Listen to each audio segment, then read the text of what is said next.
ഒരിക്കൽ മോശ ദൈവത്തോട് പറഞ്ഞ ഒരു വാക്ക്, കർത്താവേ, നിൻ്റെ സാന്നിധ്യം എന്നോടുകൂടെ പോകുന്നില്ല എങ്കിൽ എന്നെ യാത്രയാക്കരുത്, എനിക്ക് യാത്ര ചെയ്യാൻ സാധിക്കുകയില്ല.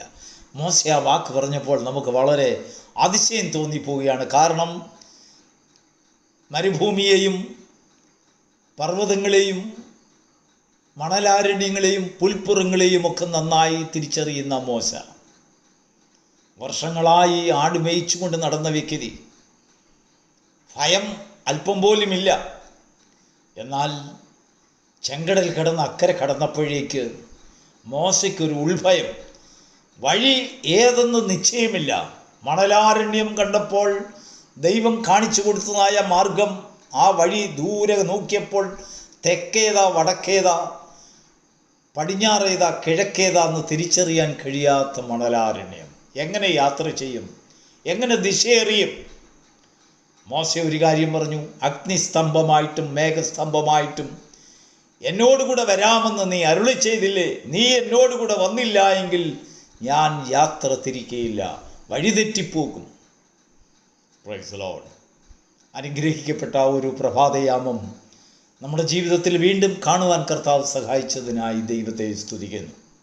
പെന്തക്കോസ്റ്റ് മെസ്സഞ്ചർ യൂട്യൂബ് ചാനലിൽ കൂടെ ഈ പ്രഭാത സന്ദേശം കേൾക്കുന്ന എല്ലാ പ്രിയപ്പെട്ടവരെയും കർത്താവ് ധാരാളമായി അനുഗ്രഹിക്കുമാറാകട്ടെ. ദൈവത്തിൻ്റെ സാന്നിധ്യം മനുഷ്യരുടെ സാന്നിധ്യത്തെക്കാൾ പ്രാധാന്യമേറിയതാണ്, മഹത്വമേറിയതാണ്, വ്യത്യസ്തമാണ്, വിശേഷതകളുള്ളതാണ്. അതെന്താണ് ഈ വിശേഷത? ഇന്ന് പകൽക്കാലം നമ്മെ ചിന്തയ്ക്കായി ദൈവത്തിൻ്റെ ആത്മാവ് നമുക്ക് കാട്ടിത്തരുന്ന ഒരു വേദഭാഗം ബേഥാന്യയിലെ ലാസർ മരിച്ച വിഷയമാണ്. യോഹന്നാൻ്റെ സുവിശേഷം 11-ാം അധ്യായം. നമുക്കെല്ലാവർക്കും കാണാപ്പാഠം അറിയാം.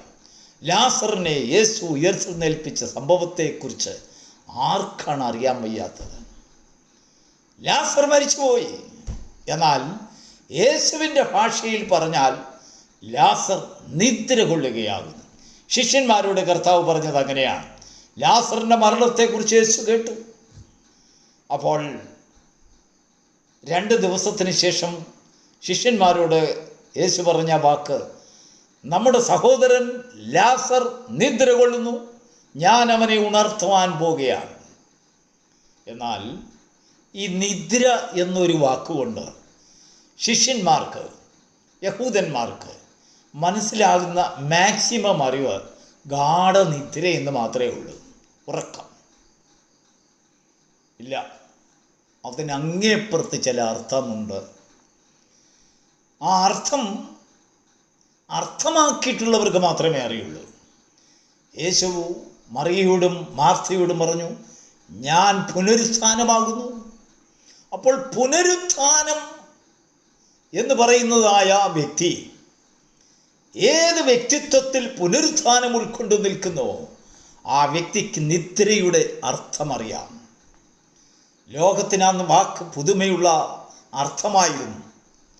ശിഷ്യന്മാരോട് കർത്താവ് ആദ്യം യേശുവിൻ്റെ ഭാഷയിൽ പറഞ്ഞു, ലാസർ നിദ്ര കൊള്ളുകയാകുന്നു.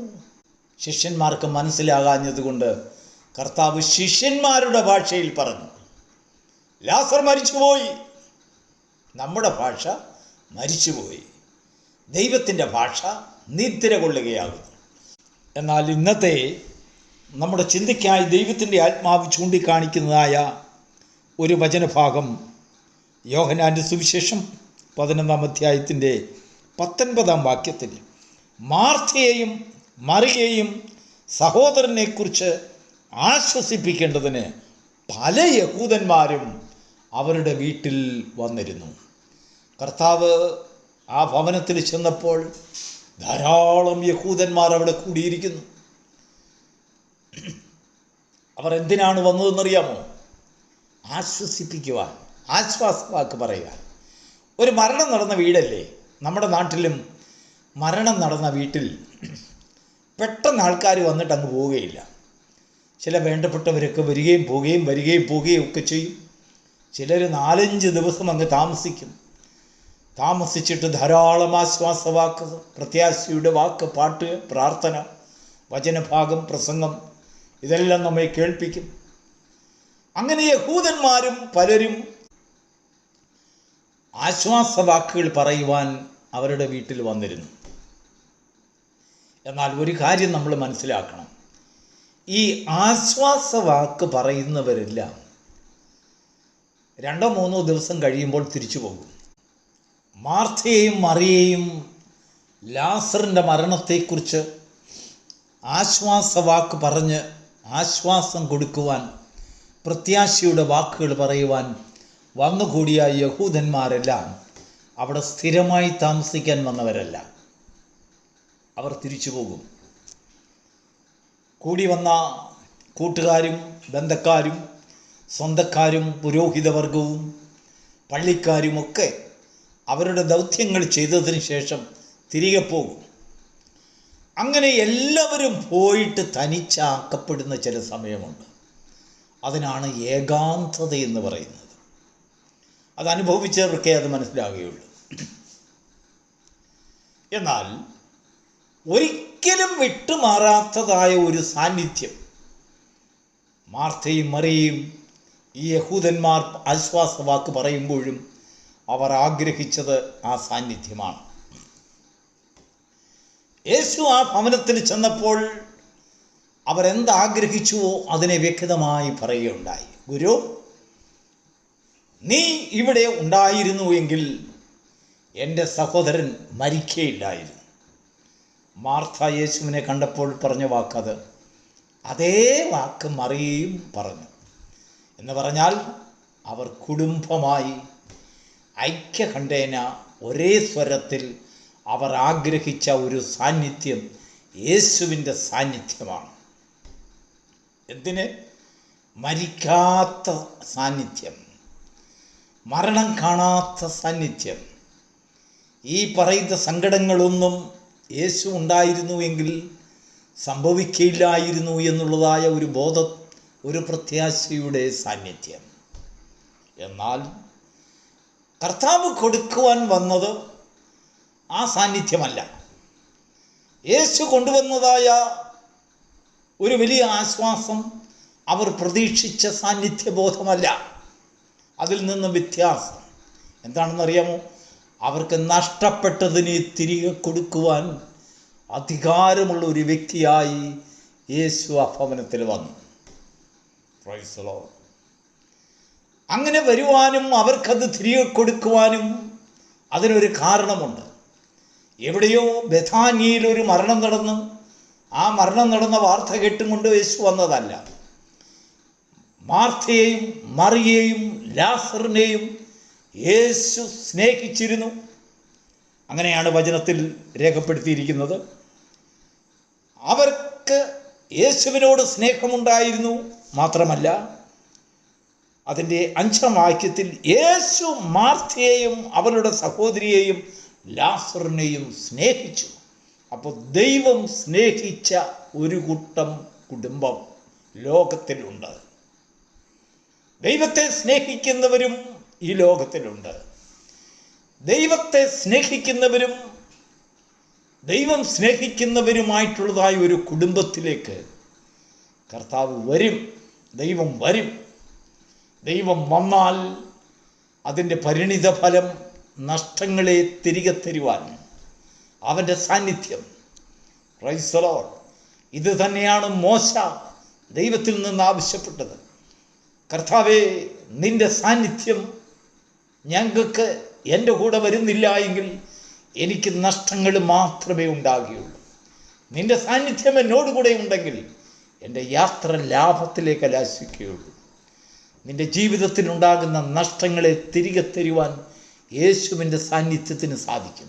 എന്നാൽ അതിനൊരു വ്യവസ്ഥയുണ്ട്, അതിനൊരു കാരണമുണ്ട്. അതിനു മുമ്പ് ചില സംഭവങ്ങൾ അവിടെ നടന്നു. എന്താണെന്നറിയാമോ? അതേ വാക്യത്തിൻ്റെ 33-ാം വാക്യത്തിൽ അവൾ കരയുന്നതും അവളോടുകൂടെ വന്ന യഹൂദന്മാർ കരയുന്നതും യേശു കണ്ട മനം നൊന്ത് കലങ്ങി.